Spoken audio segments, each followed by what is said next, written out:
Hello everyone, my name is Connor Kotzman and welcome to the Pulse of Spokane. Today, Kent will sit down with Dale from We Believe We Vote to talk about voting and the importance of it. Then Phil Tyler comes in to talk about mental health. But first, a word from our sponsors. Well, welcome to the Pulse of Spokane. Kent Adams here. I hope you're having a good day and things are going the right direction for you, whether you be at home or work or wherever you might be watching this. An interesting guest and topic today. We Believe We Vote is an organization in town that kind of watches a number of things, but especially around the time of elections. And we're going to talk to the new executive director, just on board a couple of months, matter of fact, and about what the organization is doing, just to keep you informed right after this. At Eastern Washington University, biologists are harnessing gut microbes to build stronger bees. Composers are writing music to help us understand how salmon migrate. And geology joins forces with robotics to explore innovative solutions for climate change. An interdisciplinary education that gets real about the real world, that's the new thing. It isn't a tagline, it's a philosophy wrapped in red and white. It is Eastern Washington and you. Well, welcome back. We Believe We Vote has been participating with us over the last few years in terms of our Meet the Candidate series, and we've had a couple of the executive directors on in the past. And you were telling me before we started, Dale Whitaker, right? Correct. Let's get the name out there, just okay, so people know who it is I'm talking to. You joined the board last summer. Yeah, toward the fall, so Toward the late fall. summer, August, September time. Right. Yeah. And then all of a sudden, Peggy decides to retire. Yeah, there was. She actually has moved out to Idaho now, and okay. so she resigned in November, shortly after the event, and I took over in December, an interim, and then it was made permanent in January. All right, so the ink is Still permanent. wet. Permanent ink. Well, it's still wet. Oh, It's still wet. well, But. let's talk about you a little bit, and then we'll talk about the organization. What's your background? Well, I actually grew up in England, in the UK, Northeast, Newcastle, an old coal miner town, and very working class, Sure. blue collar.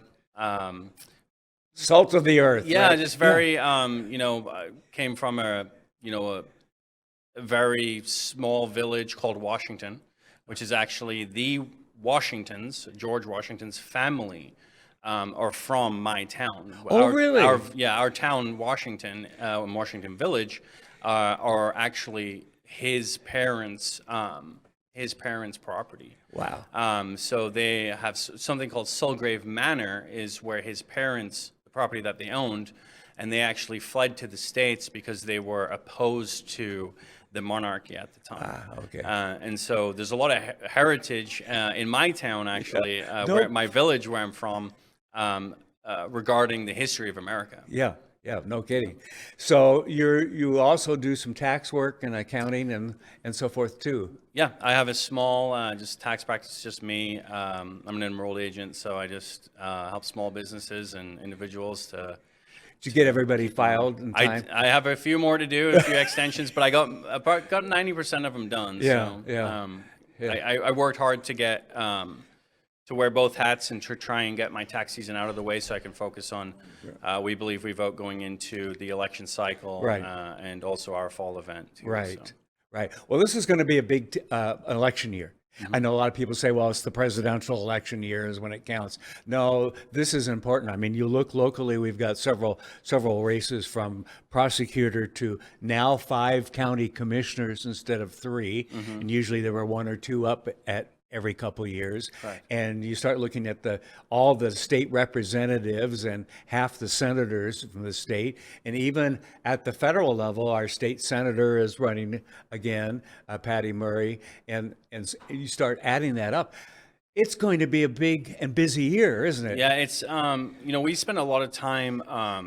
The survey committee has spent a lot of time really getting to the heart of the issues that we're facing in the last few years across the board. And what are some of those issues?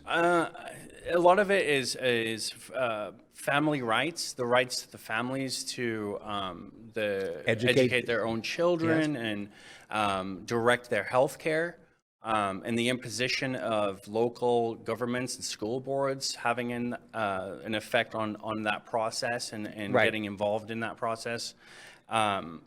In fact, there was just a case in Massachusetts, I believe, where a few parents have sued a school board for getting involved in these issues and withholding information about the discussions that were held with their kids. So that's a big one. And I mean, there's just so much that's happened over the last few years. A couple of us were talking earlier today about we've given up in the last 20, 30 years as parents, and I say this as grandparents, but I say it as looking out to the public, that we've got a lot of two-family incomes. You know, mom and dad are working. If there's both mom and dad in a home, that's a whole nother issue, and so forth.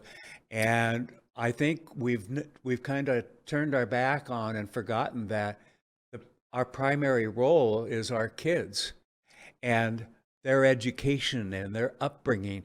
And so we kind of pushed off a lot of that, feed them at school and everything else. And I understand the need to do some of that, but I think it's come from both sides, both the teacher's side and from wanting to dictate more what's going on, but also from parents who have kind of given up, you know. Well, a lot of it is immaturity and people having kids at a young age. Yes. You know, the issue is moral grounding and moral framework. So without a solid foundation, you cannot build a solid house. The Bible teaches if you build a house on sand, it will quickly wash away, paraphrasing. But if you build it on rock, it will stand. Right. And so without that base for an upbringing and the guidance from parents, then it's impossible to really raise a nation that is going to stand behind a certain set of core values and principles. Right. Especially when you have people that tell you that it's okay to not be married when you have children. It's okay to fornicate and do all these other things. I'm from a society that has taught that my whole life. I didn't know any different. That you know, immediate pleasure and immediate gratification is okay. Yeah. But it's destructive. Yeah. And it shows up in drugs and everything else too. Correct. And well, drugs, in my view, drugs are something that are used to mask a larger problem. Right. And that's the same for alcohol. Right. It could be a whole slew of things. People use work even as an escape to get away from their problems or dealing with who they are. Right. And so the education issue is a broader issue in the sense that it actually all comes back to where we are leading as a society. Yeah. And not just in America, but in the Western world. Right. And that's why you see a lot of children who are in and who come from a two-family home are at a much higher rate going to succeed over someone from a single-family home. Yeah. I came from my parents divorced when I was 6, and it was the most traumatic thing in my life. I didn't know what was happening, didn't understand it. Right. Suddenly there's a new man, and then it was chaos. Yes. And it wasn't until it wasn't in fact until I gave my heart to the Lord and I was in my early 20s, mid-20s, that I understood that a lot of the anger and resentment I held actually spanned back all that time to that event that pushed me into this trajectory where I was so angry at everything.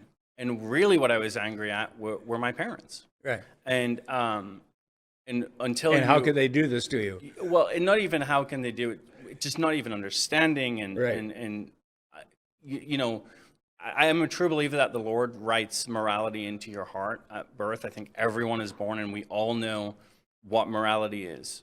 At our core, we know. And that's why you have regret and you have anxieties and these things, because you perform an action And then you might not feel regret in the moment, but later you might think, well, maybe that wasn't the best thing for me to do. Right. And so I think, I mean, it's everyone knows morality, but some choose to ignore it. And that's where I think drug abuse, alcohol abuse, using work as an escape, and just escapism in general, and Right. disengaging from society becomes a problem. But we have also allowed people to believe that that's okay.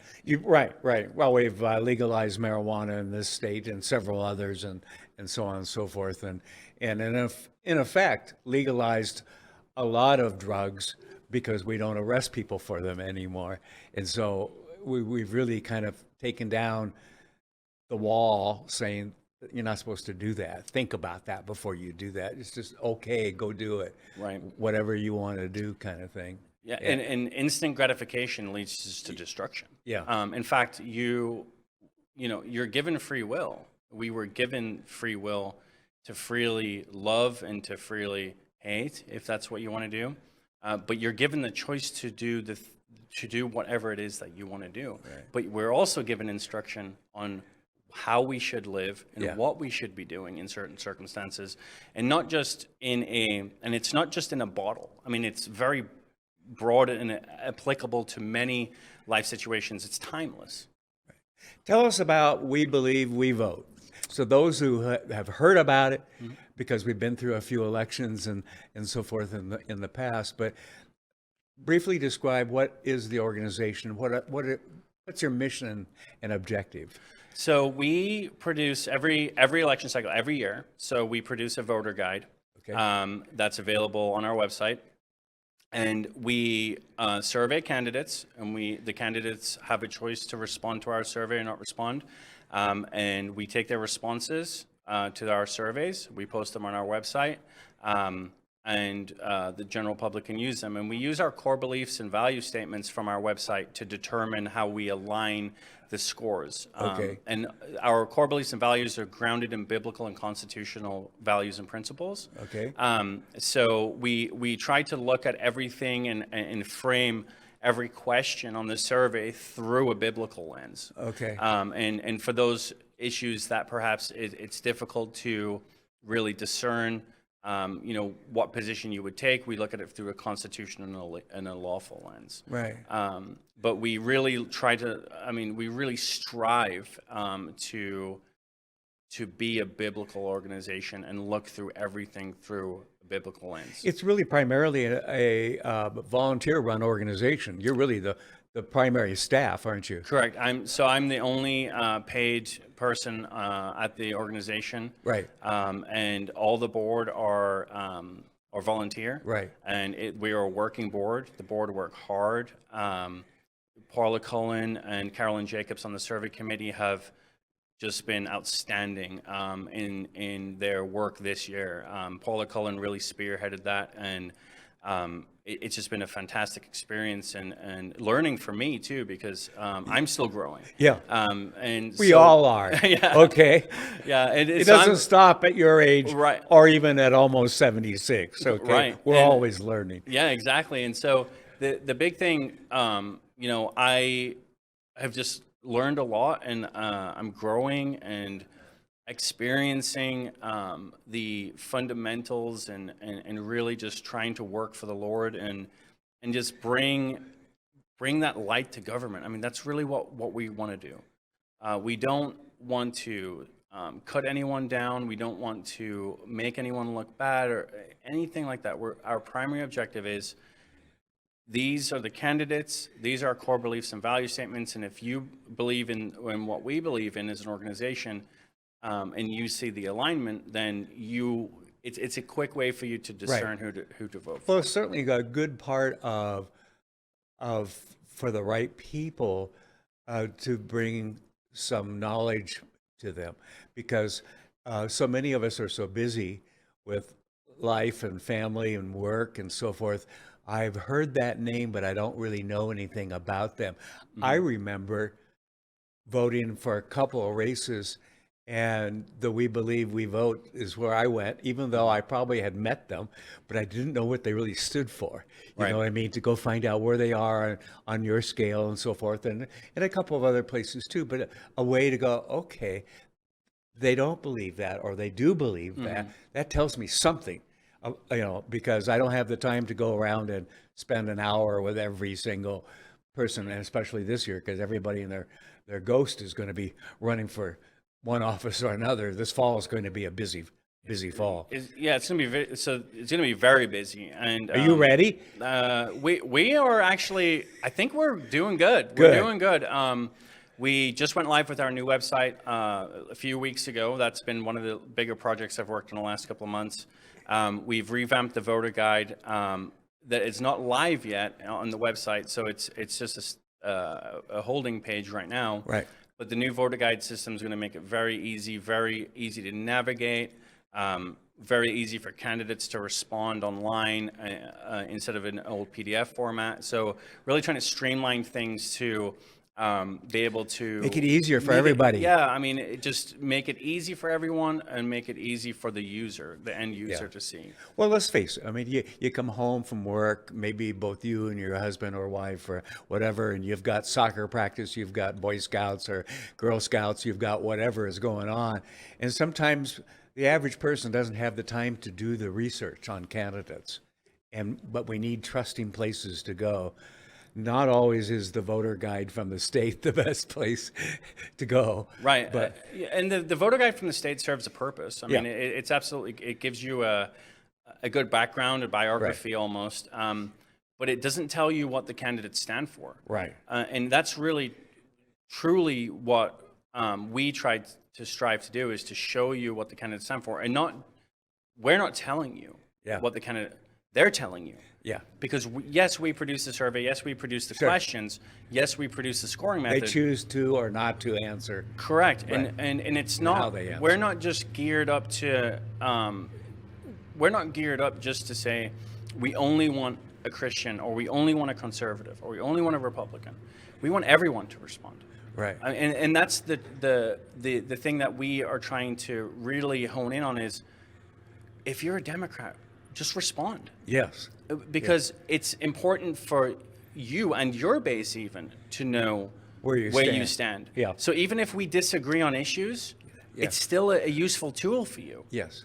And even though perhaps the users of our guide may not vote for you, it's still something you can point to and say, I have a track record of the things that I Right. believe in. Right. You know, there's something to be said about people who will stand behind the foundational issues that drive their life, their Right. political careers. And, for Christians, we have a Bible that lays out the framework of how we should live our lives. And we strive every day to live by that. And we always fall short. We will never live to the standard that has been set to us by God. And that's where his mercy and grace comes in. And so we just, by virtue, want to extend that to everyone and say, we don't have to agree on every issue. You don't have to get an A+ or 100 Yeah. on all the points. Yeah, but Yeah. be honest. Be honest about who you are. Yeah. Be honest about what you believe. Right. And be honest about the issues. Right. And where you stand on issues. And that's if you can't be honest, then everything else is for nothing. Yeah.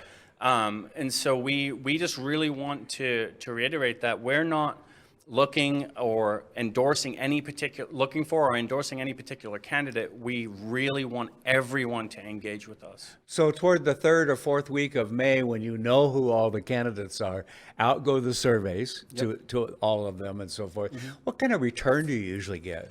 It varies. Last year, and it's interesting because there's kind of a correlation between voter turnout and the survey responses. Okay. So this year, we're really hoping, especially with the commissioner positions. Yes. And the big changes in that area. Yes. For Spokane County. And we're really hoping that we get a huge turnout. And I'm going to work a little bit harder to reach across the aisle. Okay. And just welcome anyone from any political party. There's this idea and there's this projection of We Believe We Vote that we are an arm of the Republican Party, that we only support conservatives. It's absolutely not true. Right. I've seen and I've looked up, as I said before, for certain candidates, and I go, that's kind of curious. The candidate must have said something that you know, put them in that position to kind of get endorsed, if you will, or Right. or supported by We Believe. Well, it's very clear that I need to be very clear that the alignment score isn't an endorsement of any candidate. Right, right. The alignment score is essentially saying that the survey is Given. this. They responded to the survey on this in this way, and we have a scoring method. We scored the candidate to Right. the survey, and that's our alignment score. It's an objective method that we use. Now, you may say, well, the way you pose the question and the way that you guys phrase questions make it seem as though you are a Republican. It's like, but we aren't doing that. We aren't going out of our way to use Republican or GOP talking points. We're using biblical and constitutional values to come up with our questions. So if it happens to be that the Republican Party or GOP or even an independent party lines up with some or all or most of our survey questions, that's not our doing. Right.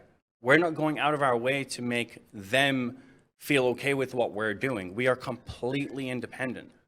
So whether you're a Republican, Democrat, moderate, independent, whatever label you want to use for your political life, we want to engage with you. Yeah. We want you to respond and engage with us. So where are people going to find all of this come? You're going to be 1st of June going through the process of, you'll be done by the 1st of July, I would suspect, as the primary starts to get out there. Right. So historically, we would release the voter guide a few weeks before the election cycle. And it's just to give the candidates a chance to respond because they're busy. Yes. And we understand that they're busy. But at the same time, the sooner the candidates respond, if we can get a response or a non-response, like, hey, I'm choosing just not to respond, which is absolutely fine, then we can publish it sooner. Right. But it really, so 2 to 3 weeks before the election cycle would be the earliest, or I should say the latest. Yeah. But it could be earlier than that if we get a good response. I know we're already scheduled to do our Meet the Candidate on the 13th and 14th of June.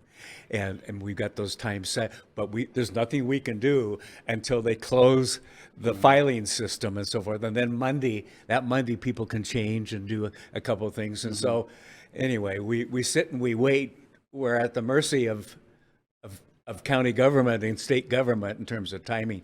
But our purpose is always we always try, knock on wood, to get all of the programs that we've done, at least for the primary. Sometimes some that are just basically running for November, we'll wait and do them in September because it really doesn't count much, in the primary. But we try to have everything up and going just before, so that on Independence Day, they know they can go to the website and see them. And so that just kind of gives us a mark of, well, when will they be up? Because we'll always be asked that as people leave. Right. Independence Day, guaranteed. And people, honestly, with summer and everything else going on, they don't start to think about it until it gets to be just before ballot time anyway. Well, some people the day of will email and say, where's the voter guide? Do you have the print version? You can just send me real quick. Yeah. And that's absolutely fine. And, people, like you said, people are busy. Yeah. And we just want to build the foundation for people to be able to trust the product we provide. Yeah, yeah. And the product is that we are using the Bible and the Constitution to build a moral framework for people. Hard to beat that. Yeah, I mean, really, it's the foundation of everything. And we believe as an organization that if someone is morally grounded and they have biblical and constitutional values instilled in them, that they will be successful in their ability to legislate and their ability to be a judge or an attorney or whatever it may be. I always say, I used to think I was smart before I came to the Lord, but man, He opened my eyes and made me feel dumb because there's a whole lot I didn't know, and I still don't know. It's a lifelong experience to learn more and more, isn't it? It absolutely is, and it was an interesting one for me when I gave my heart to the Lord, because he really lifted a veil from over my eyes. Oh, really? And really opened me up to being more welcoming of other ideas, more open to listening to someone, and not being as, like I said, as angry and dismissive. Yeah. And At least see the other person's perspective, even if you don't totally agree with it, but at least acknowledge that that has a place. It may be wrong in my point of view, and we're all welcome to have our points of view, but at least respect the person. Well, and a lot of times we agree on the issue. Right. What we don't agree on is the solution, right? Or the process to getting to the solution. Yeah. And so That's so true. so a lot of times, if we can just get through that initial barrier of, just looking at what the person said about a particular issue, if we can get through that barrier and get people to the table to actually work together, rather than dismiss each other, label each other, and cut each other down based on what we think they believe, sit with them for an hour and just talk to them. And unfortunately, these days, locally, nationally, and internationally, those on the far ends of the spectrum, both sides, are the ones that get the attention and the ones we hear.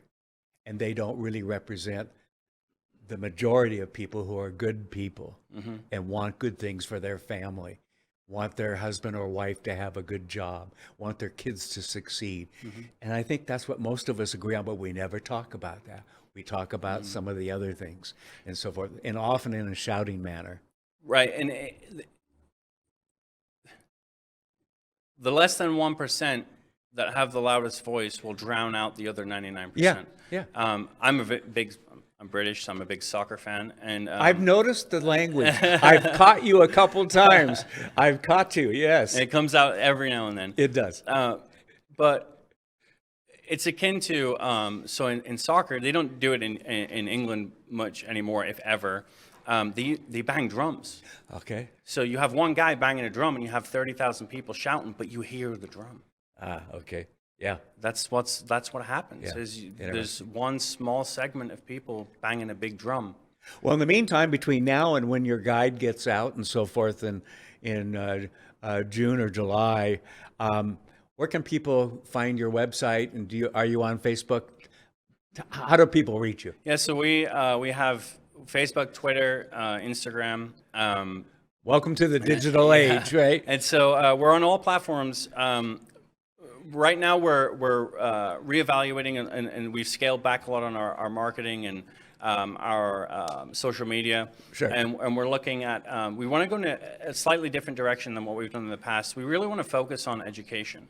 So WeBelieveWeVote.com is the website, and there's some voter resources there, church resources for pastors and congregations. And what we really are striving to do now, and we want to serve the community, and we want to serve the church community, and we want to serve candidates and give them equal opportunity to respond, equal opportunity to utilize the platform. Good.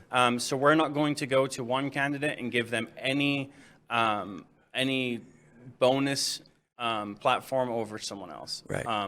So everyone will have the same equal opportunity given to them on our website with the survey and so on. But we really just feel like there's a rise in biblical citizenship right now and what it means to be a biblical citizen in the United States. And we really think that that's something that we're missing in society today, and that fundamental teaching. Yeah. And we really want to go in that direction. So we're working on some things in that regard.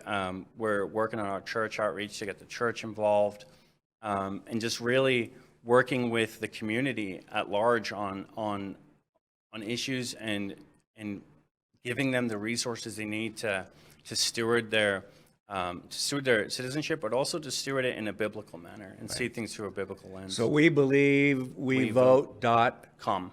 Okay. WeBelieveWeVote.com. Easy to find, easy to remember. Dale, thank you very much. Best of luck to you now in what, your third month? Fourth month? Fourth month. Fourth month? Seems like 5, 6. Yeah. It's You're walking into a busy year. Yeah, I mean, and there's no doubt about that. well, yeah, and it is, and but it's good. It's Yeah. good. God is good, and by His grace, we'll get through it. And we just, like I said, I would just reiterate, no matter where you are on the political spectrum, respond to our survey. Yeah. Come talk to us. Yeah. Engage with us. We'd love to hear from you. We'd love to hear your ideas, even if they're opposed to ours. We want to know who you are as a candidate. Good. I like that. On that, we'll end. Thank you very much for coming in. And thank you for watching the Pulse of Spokane, everybody. Have a great day.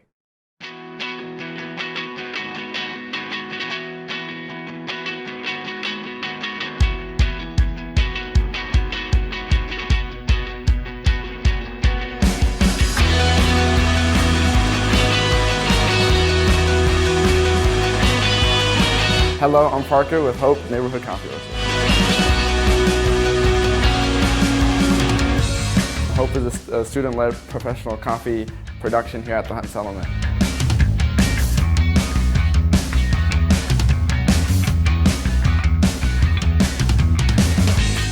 To promote cultural awareness through country of origin studies with coffee farmers worldwide. And third, provide a sustainable funding for the Hutton Settlement education program.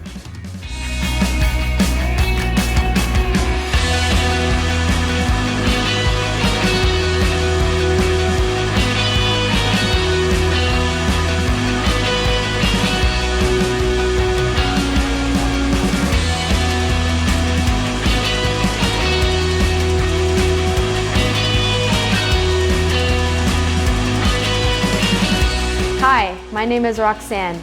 Please join us to nurture and educate Hutton youth by becoming a monthly coffee subscriber.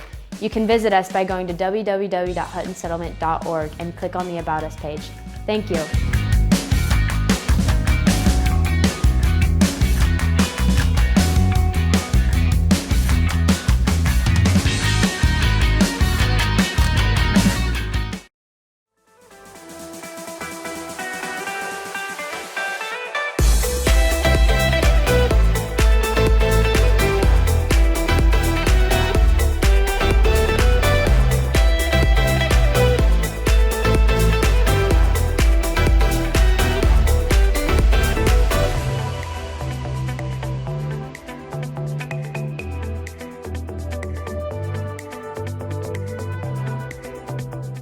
Starting a digging project? Before you reach for the shovel, you must click callbeforeyoudig.org, alerting your local utility companies to come out and mark any lines they have near your dig site.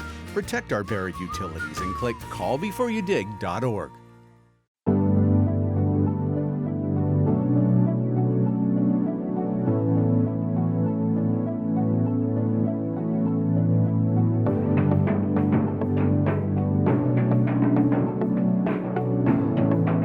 The world has changed a lot in 50 years, and Kimley Haygood has changed with it.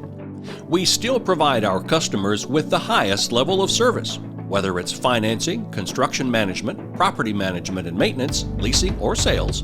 Our team is here to help you make the best decisions with your real estate.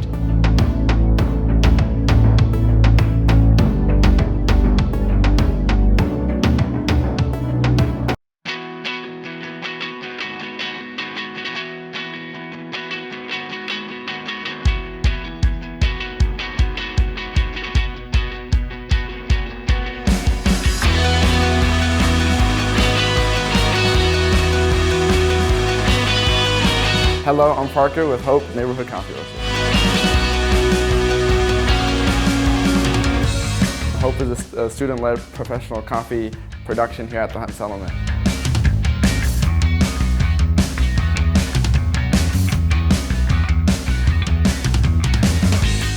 To promote cultural awareness through country of origin studies with coffee farmers worldwide. And third, provide a sustainable funding for the Hutton Settlement education program.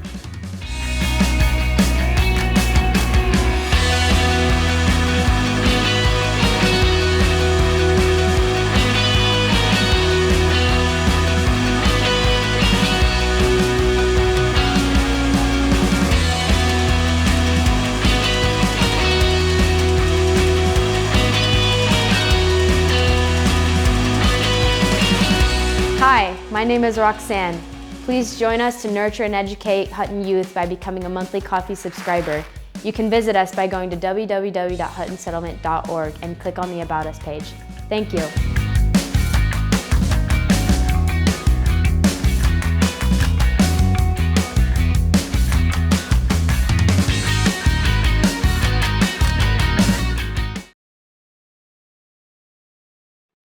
Well, welcome to the Pulse of Spokane. You're looking at Kent Adams, and joining me today is going to be a good friend of mine, Phil Tyler. We're going to talk to him when we come back about all that's going on. And frankly, I think we're all aware of this, but we don't talk about it because we're afraid to talk about it. Especially if we bring it up, then we have a problem. But let's talk about it, and that's the mental illness and suicide and some of the other things. We've talked about the illness of COVID and so forth, but I think it's put us all in kind of a different spot, and we're now getting back to normal, but things aren't normal, but we can help make it normal. We'll talk with Phil right after this. At Eastern Washington University, biologists are harnessing gut microbes to build stronger bees. Composers are writing music to help us understand how salmon migrate. And geology joins forces with robotics to explore innovative solutions for climate change. An interdisciplinary education that gets real about the real world, that's the new thing. It isn't a tagline, it's a philosophy wrapped in red and white.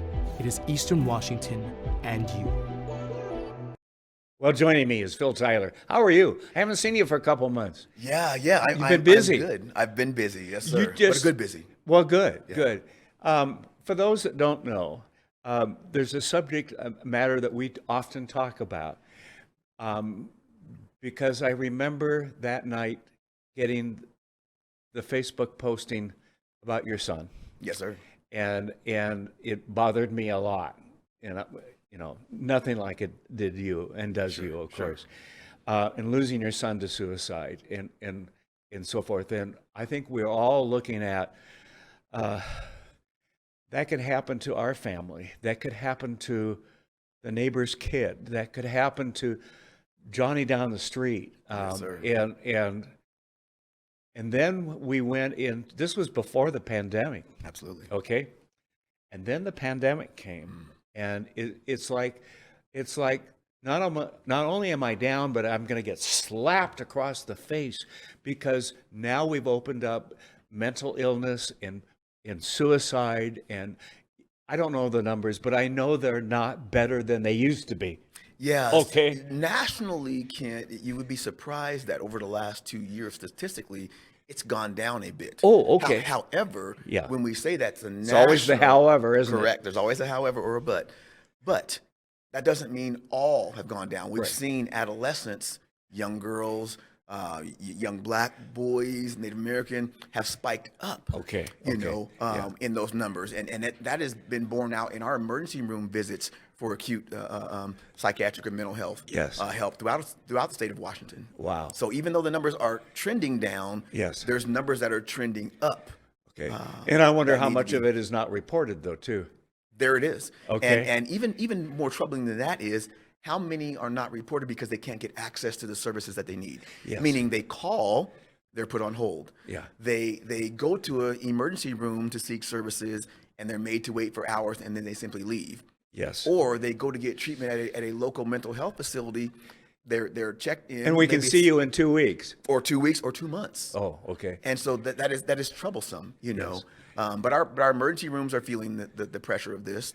Our mental health professionals are feeling the pressure of this. Our city is feeling the pressure, Yes. which is why our mayor brought together a group of diverse people in our community to address this with her mental health task force. Okay. So we do have a mental health task force here in Absolutely, Spokane. absolutely. And it's important. And we're going to start digging down and doing the real good work. We're breaking out into subcommittees now. Okay. And we're going to be doing that work that really needs to happen. Yes. In our community. Yes, and we're seeing even with the police and sheriff's office, mental health going out with, and that is Yes. that is helping. Absolutely. The behavioral health units are very important and So critical we're to taking this. some good steps. Yes. But we also, I don't know how to say this. Are we also diagnosing this, the issue in our friends and family and coworkers, And you know, because we've all had people. That crazy uncle, Ye- that particular brother yeah, or sister. but we know of people, like I know of you and your son and some others and so forth.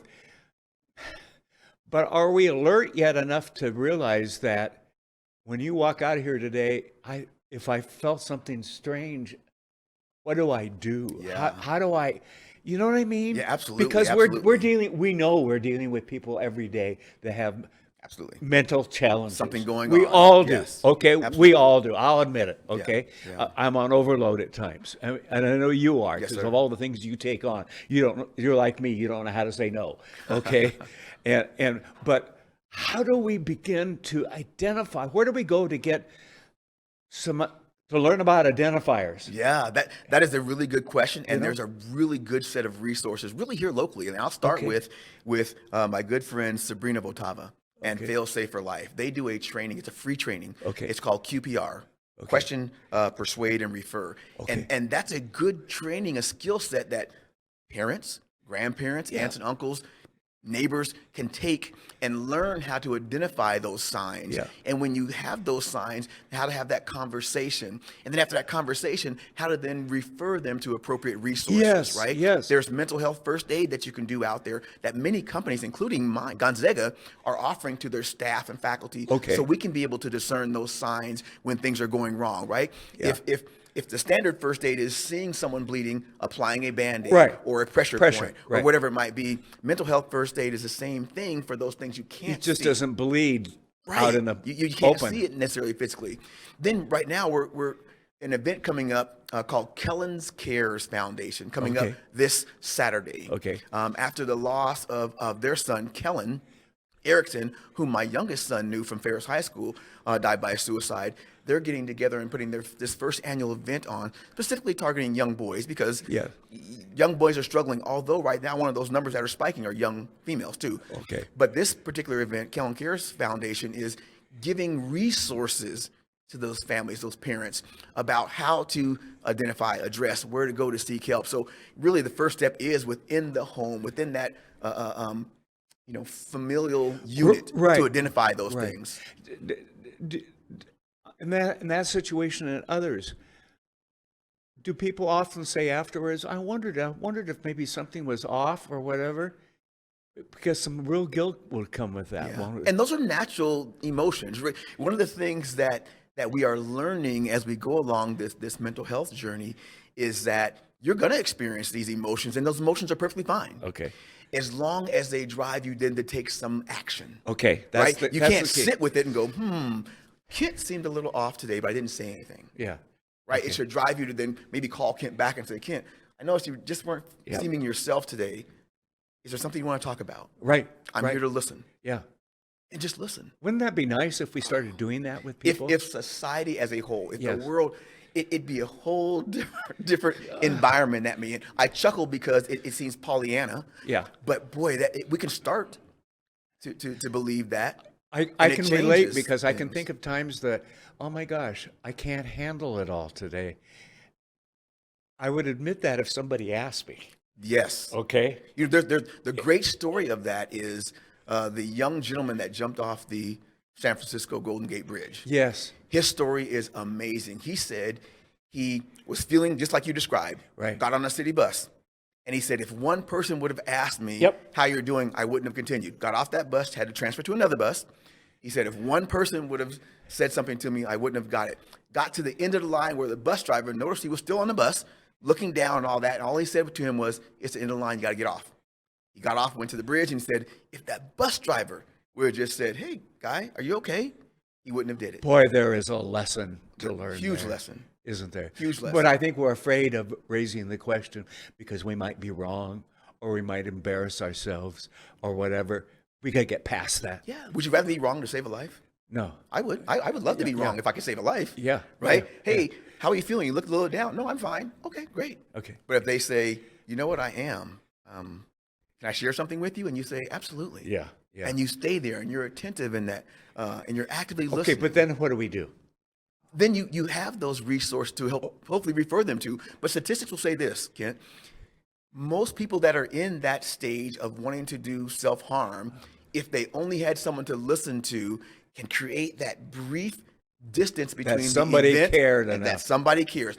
The issue of loneliness is not about I'm by myself sitting alone. I can be in a room with 2,000 people. Yeah, yeah. But if I don't believe anyone in that room cares about me, it doesn't matter. We're alone. Yeah. There is the answer to that question. Yeah. Right? Interesting. Okay, this event is where and when? Saturday, the Kellen Cares Foundation, and it's an all-day event, 8:30 to about 4. The location, I'll have to look it up and send that back to your, Okay, to your listeners okay. and viewers. But it's an event they don't want to mix. It's been profiled all week long on KXLY. They have a Yes, webpage. yes, okay. They have a webpage for Okay. it. So I encourage your listeners, go in there. Even if you don't have young boys in your family, Right. young boys. Yeah. And it still can apply to young girls too, because it's affecting them too. And really, we have to have those resources. And speaking of resources, one of the resources that is going to be rolling out in less than 100 days Yes. is the new 988. Yes. Now, system. what is that all about? So 988 is a new crisis line that AFSP, an organization I sit on the Washington State Board for, helped to really get envisioned. And it is the 911, if you will, for those that are in a acute mental crisis. Okay. We know that sometimes we call 911 for situations that maybe not require a police officer or Right. a sheriff's deputy or a trooper, and sometimes those end in negative results. Yeah. Right? Right. So what we've done with this is create this 3-digit crisis line that says, if you call this crisis line, they're going to get you the resources that you need for that particular Okay. incident. Now, it's due to roll out July 16th, 2022. Okay. Washington State was That's one like of the tomorrow first, almost. in a legislative effect, it is. Yeah. It's last month. But Washington State was the first to adopt this. Okay. With legislation to put in place a tax to help fund what's needed. Because if you're going to have a system like 988, you got to have someone to call. Yes. Which means increased staffing of your Yep. hotline. Yep. You got to have someone to respond. Right. Which means list increased of staffing and those kind of resources. things. Behavioral health units, right? Yes. We have 7, I think, in our county. Some with the county, some with the city. We need to increase those numbers. Right. And you have to have some place to go. Yeah. Right? We have our crisis stabilization center. We have Inland Northwest Behavioral Health. We have our emergency rooms. But we have to expand that out. Yeah. Because we're going to expand the resource to call for aid.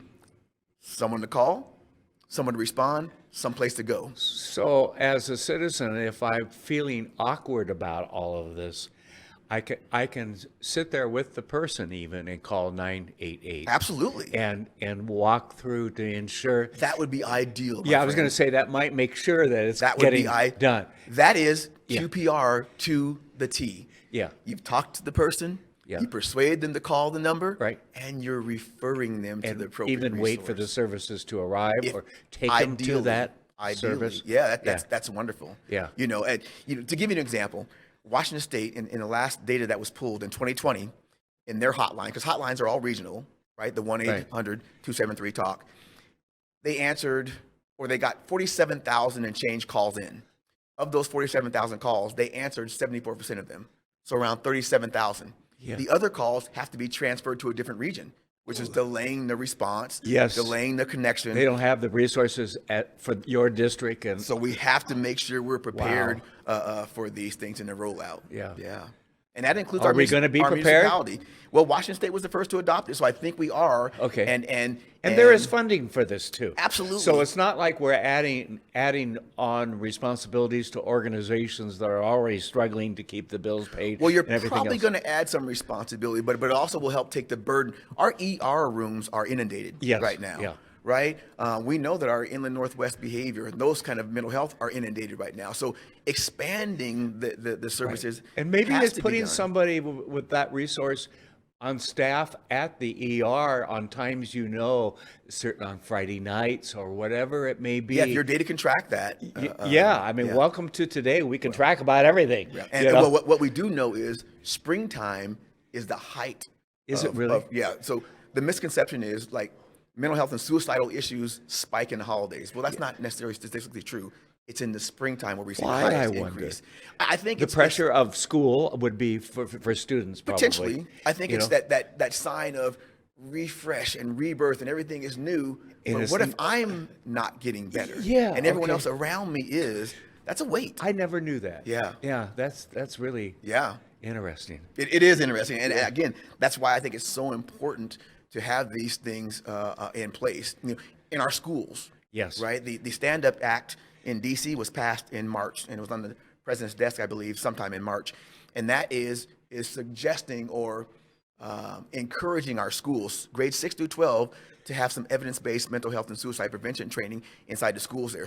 That's something we can work on with this mental health task force and addressing those kind of things. But the question I would raise, and I can anticipate the answer, but do we know in 5th grade and 6th grade that kids are having problems?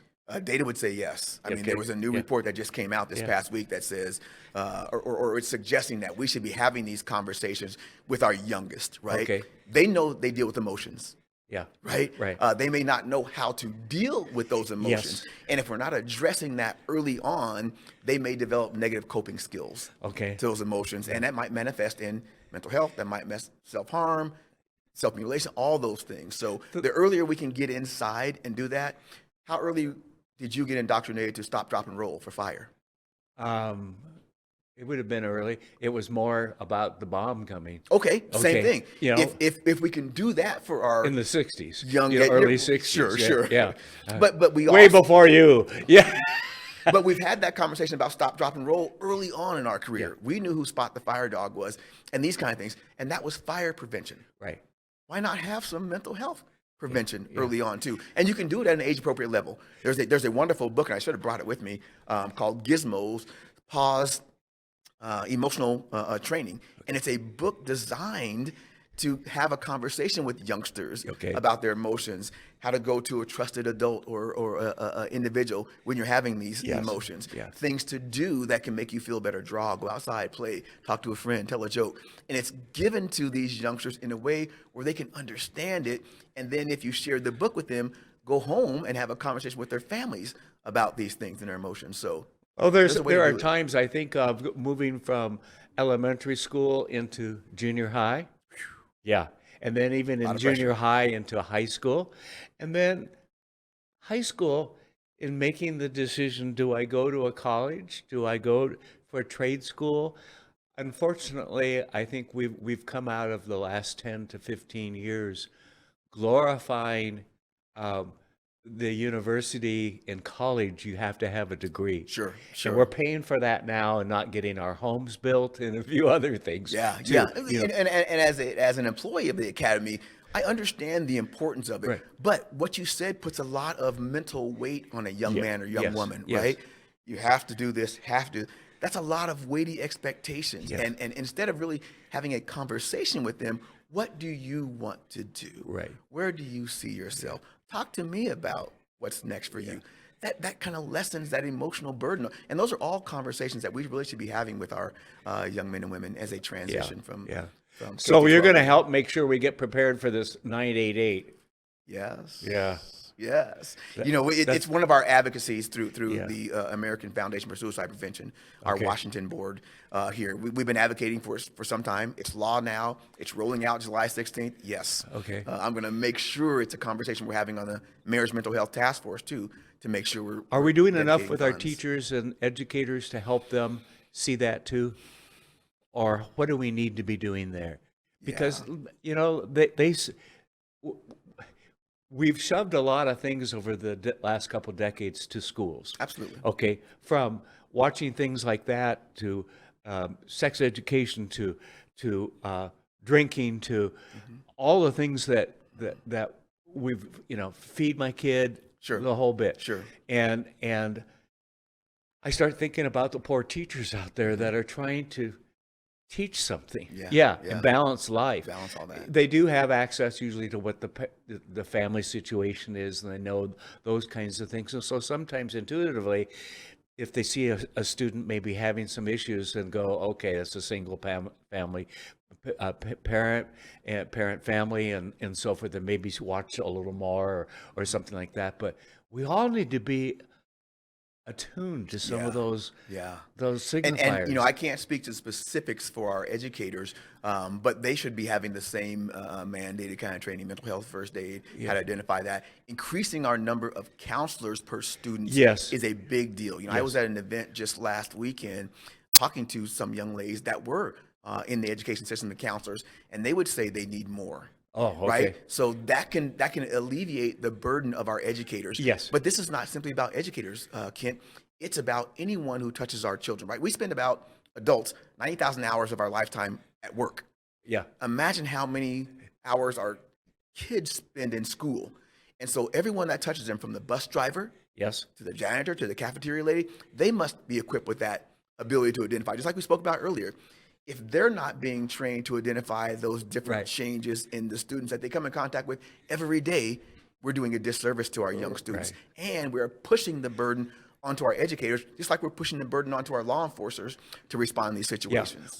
We see that in, okay, Johnny can't read. Okay, so we'll put him in a remedial reading and Sure. do the things there.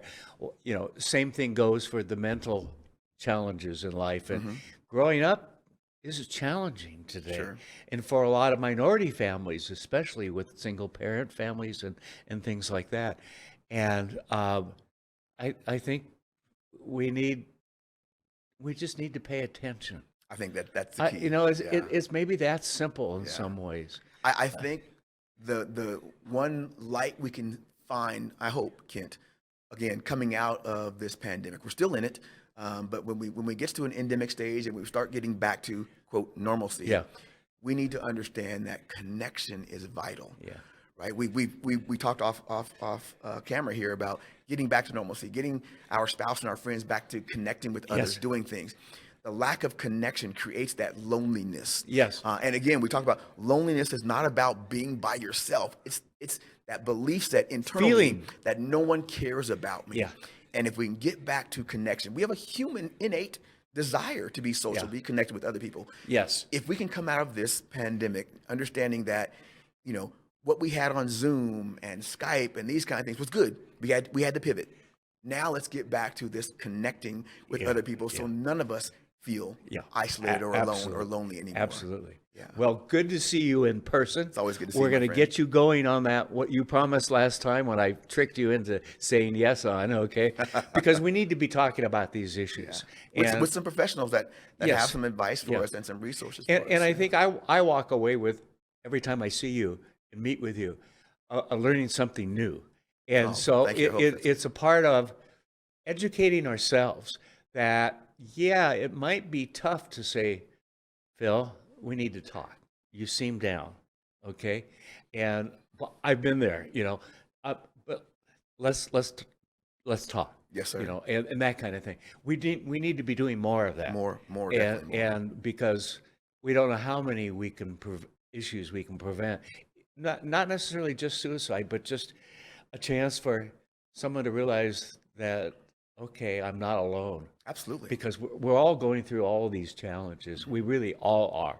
We may not want to admit it. We may not have had a son who's committed suicide Sure. and so forth, but we see it in people, okay? Yeah. The way they act and so forth. And maybe it's time for all of us to we're our brother's keeper, Past time. okay? It's past time. Way it is. Thank you. Yeah, I thank you. I appreciate personally and professionally all that you do for this community. Even if you haven't located my son at GU and given him a bad time yet. That means he's a good student if I'm not necessarily Yeah, having daily okay. Well, contact with him. I'll mention that to him. Yeah. Well, he hasn't had to see me, Grandpa. Yeah, well, that's a good thing. It So is. thank you very much, Phil, Thank you for for all having you me. do. Absolutely. Thank you for watching.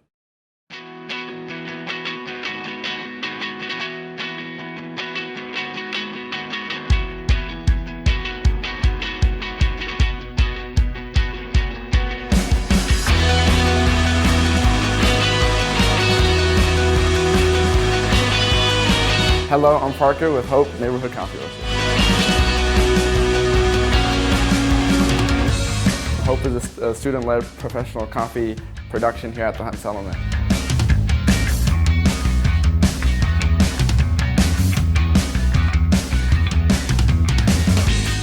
To promote cultural awareness through country of origin studies with coffee farmers worldwide. And third, provide a sustainable funding for the Hunt Settlement education program.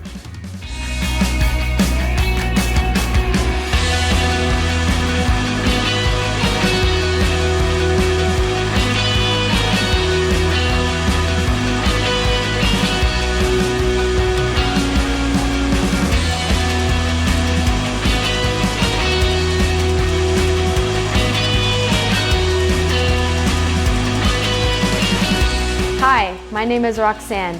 Please join us to nurture and educate Hutton youth by becoming a monthly coffee subscriber. You can visit us by going to www.huttonsettlement.org and click on the About Us page. Thank you.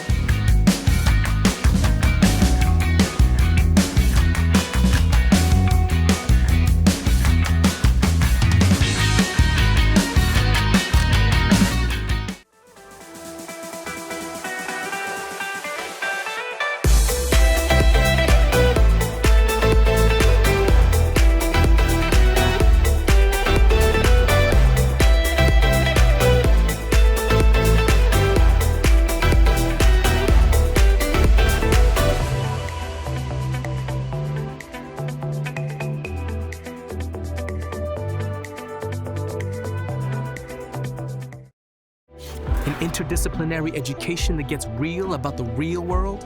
That's the new thing. It isn't a tagline, it's a philosophy wrapped in red and white. It is Eastern Washington and you. This is River Ridge Frame Shop, called Frame It Today, where we can take your art, customize it, and get it ready to hang on the wall.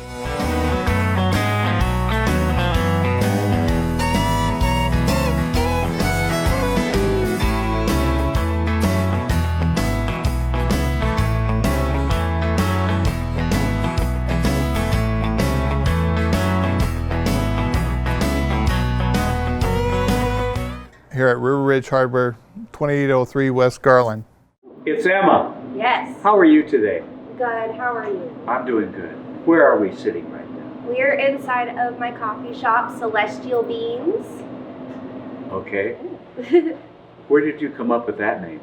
I was really I like the star and moon, like celestial kind of print, and then I was like beans because here at MAD it's like a collectively MAD type of thing, and so it's like with beans I was like we're all celestial beings, and so beans, coffee beans. Oh, you're just yeah. tricky, aren't you? Oh yeah. Yeah. Now, you own the shop. Yes. What's it like owning a coffee shop? It's not at all what I expected, but it's Good or bad? It's definitely good. Oh, okay. There's a lot of stress that comes with it. But you have to learn a lot, don't you? Exactly. Real fast. Yes, yeah, and you work a ton. I work like 2 other jobs outside of this. Oh boy. And so you have to do the other ones to keep this going for a sec, but it's like a labor of love.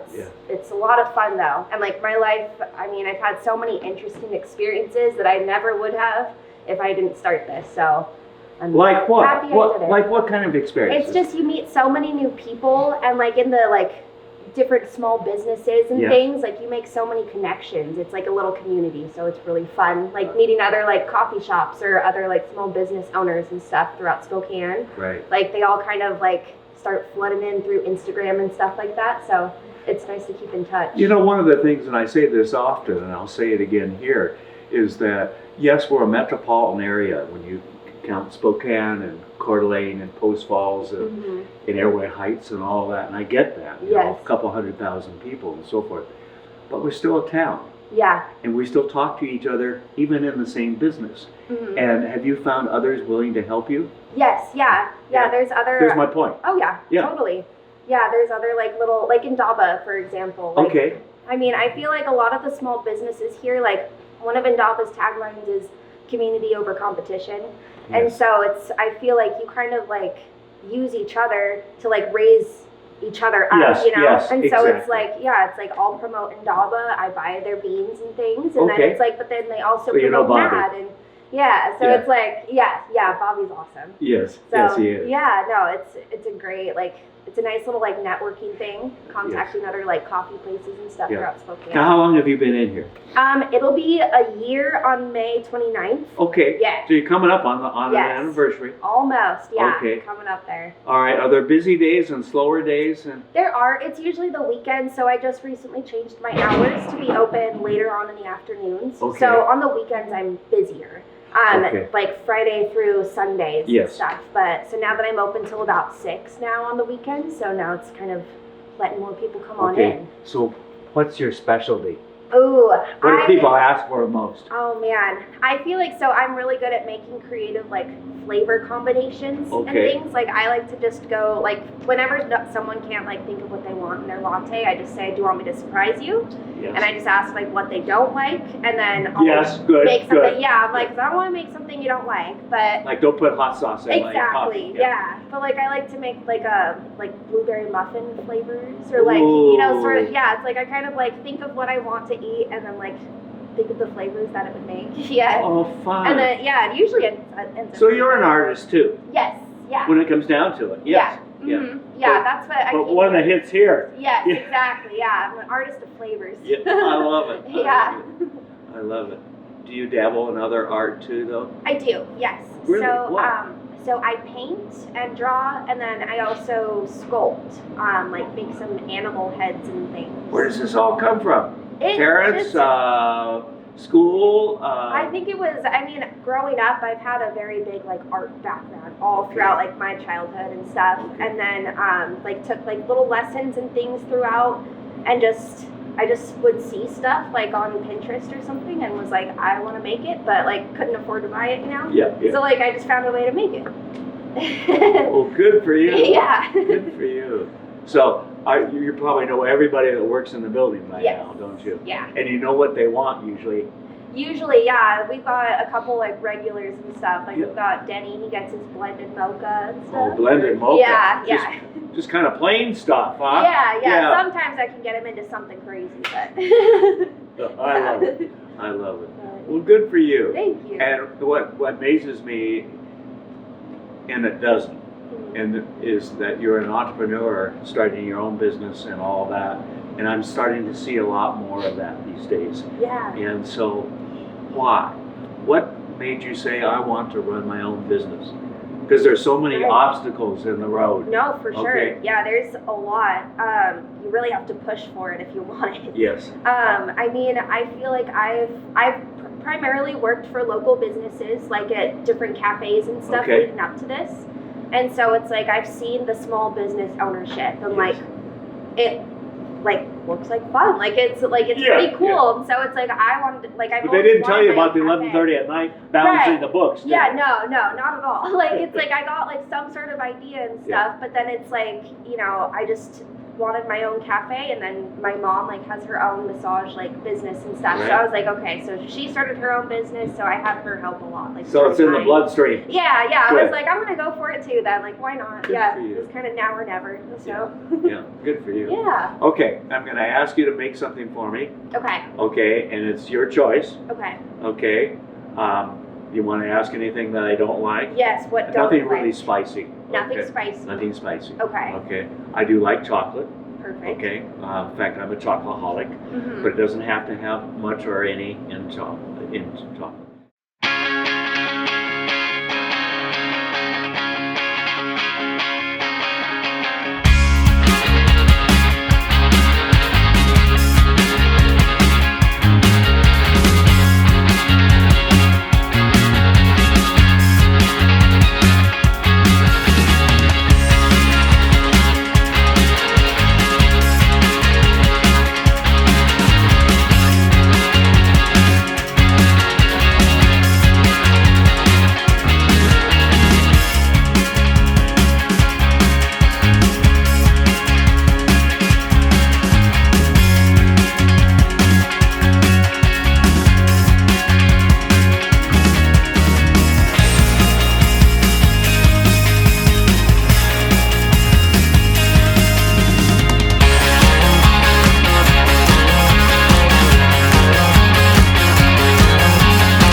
You were asking if I wanted it hot or cold. Yes. I'm guessing this is going to be hot. Yes. Okay. Not too hot. I Not don't like too to hot. make them too hot. Good. Yeah. Okay, you can read my mind. Exactly. Well, it's simple enough. It's a You good should be able barista, to. yeah. Perfect. Yes. Oh, perfect. I did like a butterscotch s'mores. Okay. Yeah. All right. All right. You know me, don't Yeah. you? Yeah. Thank you very much. Absolutely. Thank you. Come down and see Celestial Beans. Yes. At Madco Lab Studios. Yes. An interdisciplinary education that gets real about the real world, that's the new think. It isn't a tagline, it's a philosophy wrapped in red and white. It is Eastern Washington and you.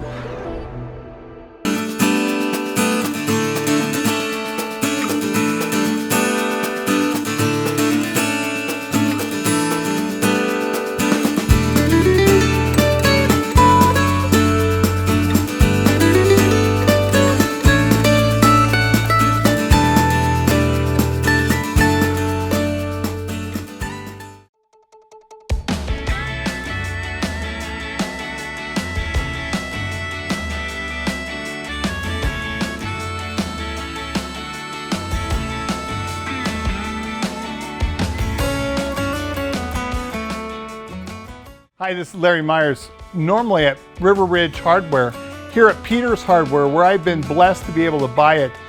Initially started in 1934 by Bill Peters, and I was blessed to be able to purchase that from the Peters family. Peters Hardware is located at 12118 East Sprague, enter off of Pines and First. We have all the quality home products that you need, including quality paint now where we can match any color that you want. We're here for you for all your home needs. Come on by to Peters Hardware in Spokane Valley.